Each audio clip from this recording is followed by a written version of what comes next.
Hi everyone, it is Julie. Welcome back to Pages and Pens. Today I am here with my most surprising reads of 2020.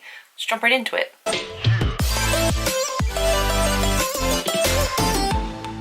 2020 came with a lot of surprises for everybody. We can all agree that it was a year that we didn't see coming.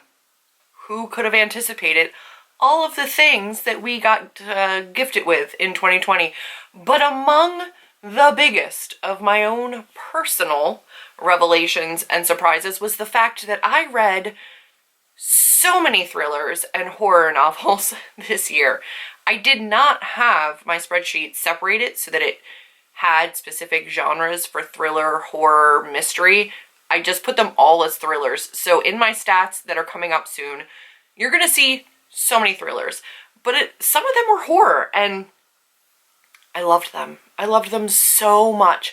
I'm finally starting to come out of it and being able to read some other things, but for the longest part of 2020, it was only thrillers, only mysteries, only horror novels. Who knew? Not me.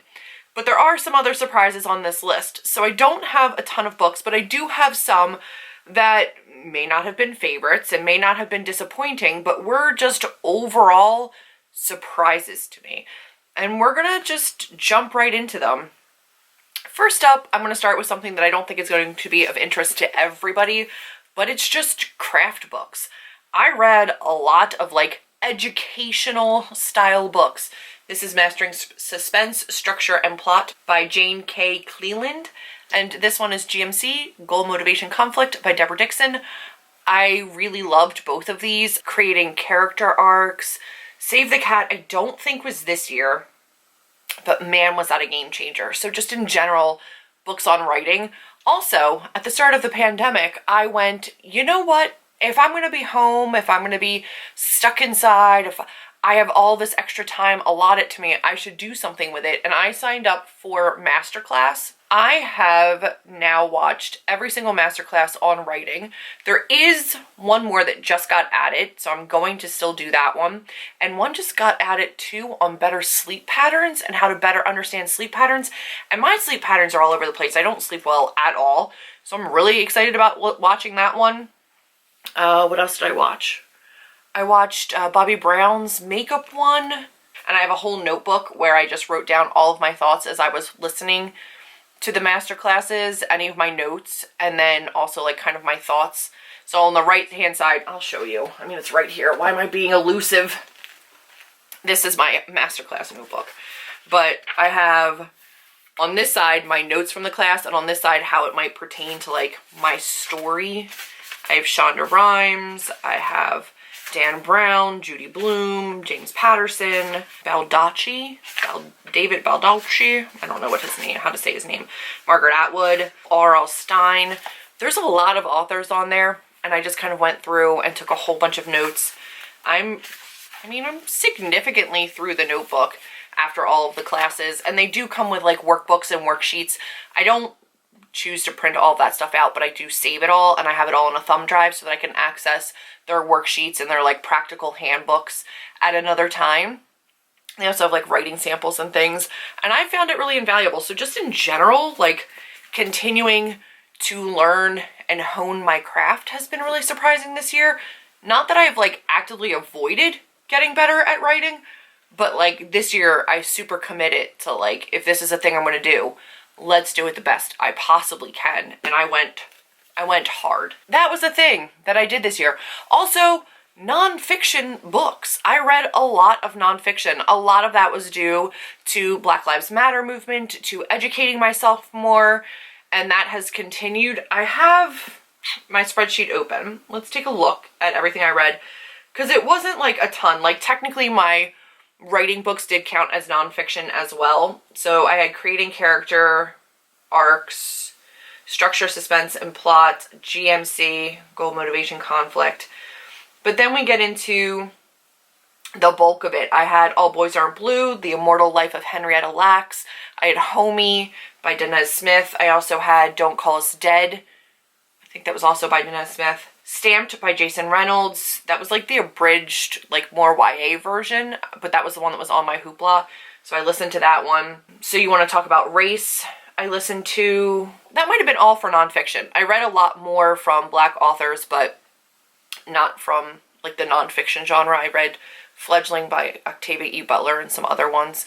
I also watched a lot of documentaries that center around Black rights and Black Lives Matter and the prison systems and like in general, histories of America that we don't learn about, and I wanted to educate myself more on. And I am not a big TV person, so that was a lot less than like my reading. I've continued to add to my TBR different things that I want to be reading, but the TV shows and documentaries were kind of like a one-off. When I wasn't feeling well one weekend, I just like binge watched a whole bunch. This year was like a larger nonfiction year for me. So those were some of my surprises. We're going to get into some fiction things. Be Not Far From Me from Mindy McGinnis was one of the first reads of the year for me. This one was an ALA book arc, and I think I got this from ALA. I love Mindy McGinnis. I don't know why I'm necessarily surprised that this Mindy McGinnis was a 5-star read for me, because I think I've like 5-starred all of her stuff. I really enjoy her writing. I think what made this one surprising for me is that it's a survival story. And I don't really do like nature survivalist stories.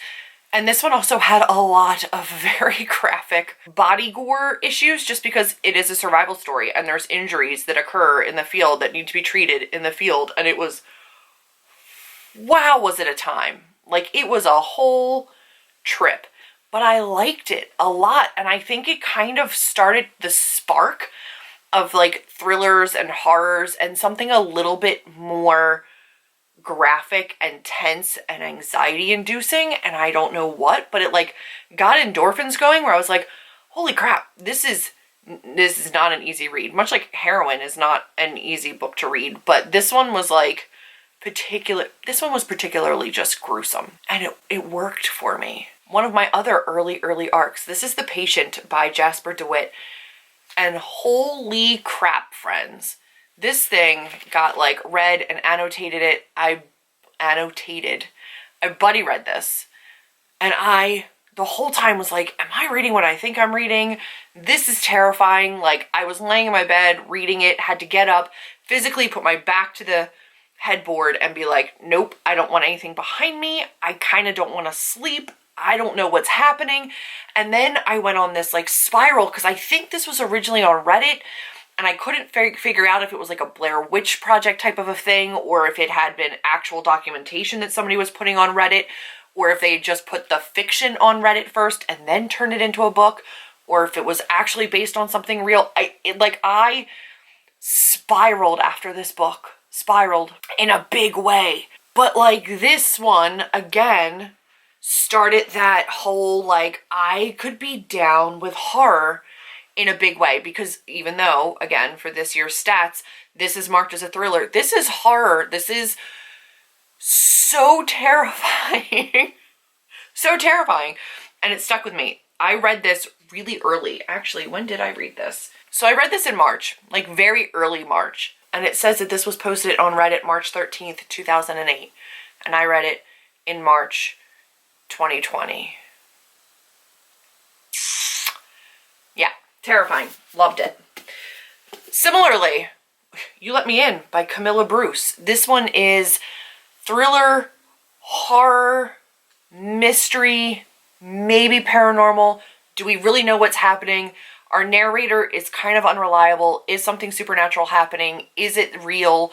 Regardless, like trauma, like things have happened in this book. And it is so creepy. And again, this is one where like I had to place this book down and be like, nope, not reading anymore tonight. I'll never sleep. And also, did I just read what I think I read? If so, I'm so disturbed. I need to just like put it aside.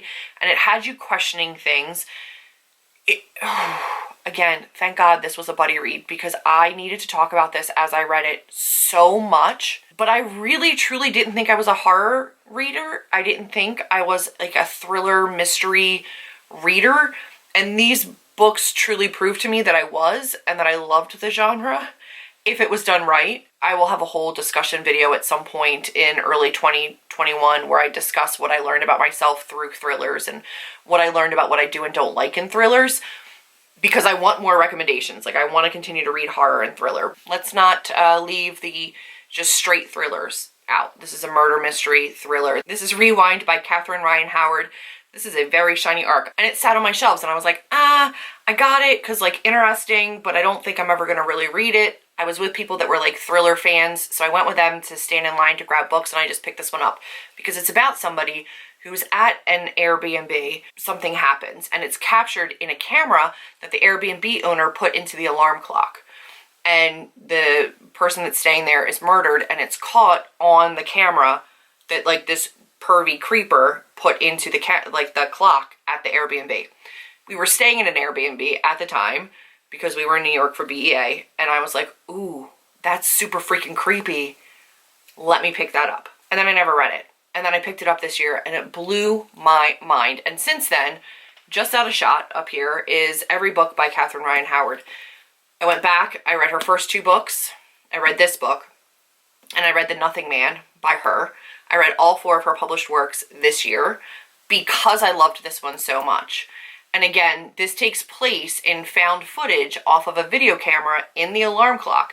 So this takes place in chapters labeled Play, in Rewind, where you see the past, in Pause, where you see the present, and then in Fast Forward, where you get like a glimpse into like what it might come.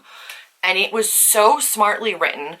The format that it was told in was so unique. And while I don't think this did anything super thrilling, like I saw a lot of the twists coming, but then like some were withheld. And you were able to kind of suss out who the suspects were and see threads and piece it together. And it made you feel like you were like sleuthing along with the characters, because you'd start to notice things. Like they weren't buried so deep you couldn't find them too, which led to me feeling excited because I was figuring it out and I was going along with the characters to try to piece it all together. And for the most part, you're able to. And then Catherine would just have a few things at the end that you maybe didn't know that she would throw in there, which were really fun, because for the most part, you weren't made to feel like you were stupid or that you would miss some thread that she had buried throughout the whole entire book. You were able to figure things out along with the characters. So it wasn't this big, like, how the hell would I have ever figured that out?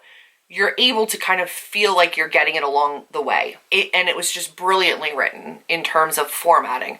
And it really excited me to see the way that this book was formatted. It was just very unique. And each of her books subsequently have been that way. So The Nothing Man, again, is a book inside a book. It's a book about a girl who survived a serial killer's attack on her family, who writes a memoir about the attack. And you see parts of the memoir and the current day, and then also the actual murderer reading the memoir. So you get a book inside a book about these murders, and then you see this serial killer reading this book and like getting enraged all over again and getting all excited about the kill. It was so unique, and I really liked the way that she does her stories. And then I have one last one. Unlike all the other ones that are thriller and horror, and who knew Julie liked thriller and horror, this is fantasy, which we know I like. This is an urban fantasy. It's a kind of like a contemporary urban fantasy, and this one is An Adult by Leigh Bardugo. And everybody was like, wow, she really goes there. She takes it too far sometimes. Is it too much? Is it not too much? And this one had really mixed reviews, and a lot of people really hated it. I really enjoyed it. I diamond painted while listening to this, and I thought it was really well done. It is gritty. They do go there. It's graphic, and it's not necessarily for the faint of heart, but it is a really cool contemporary fantasy that's set in our world, so you understand some of it, with these secret societies at these prestigious schools and these houses of magic. And I think it set the tone really well for the rest of the books to come, and I'm actually kind of really excited about it. And I think after all the reviews, I didn't think I was going to be. And I have this beautiful signed, I don't know if it's personalized, no, just signed UK edition, because I really loved this color scheme. And I was so upset because the early reviews were crap, and I'd already ordered this, and I was like, man, I'm gonna hate this. I really, really liked it. So this one surprised me because I went into it with very low expectations, knowing that it was grittier and darker and that not everybody loved it. And then I ended up really enjoying it. And it might have been a part of the process of buddy listening to it while diamond painting with a friend, but like it worked for me. It worked for me. Surprising. Also, I can add Crescent City to this list by Sarah J. Maas. I also buddy read and listened to that while diamond painting. And who knew, but like I don't mind Crescent City. Was it great? No.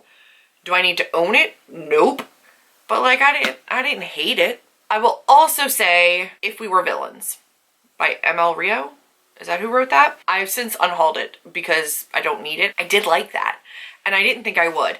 Again, that thriller, mystery, murder mystery kind of a situation, dark academia, but it was about people at a Shakespeare school, like at a school for actors who were doing Shakespeare. I don't do Shakespearean stuff, but I really enjoyed that book.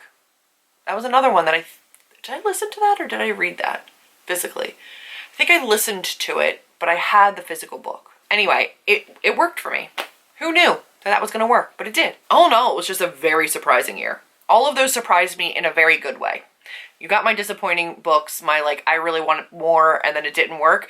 These were books that I was like, I probably am not going to love that. And then I flippin' loved them. They were all really, really good. I recommend any of them. Let me know down below which book surprised you in a really positive, really good way. But that's going to be it for this one. If you guys liked it, do be sure to leave me a big thumbs up. Click subscribe. And I'll see all of you in the next one. Bye, guys. Oh, you can see my charging station. That's okay.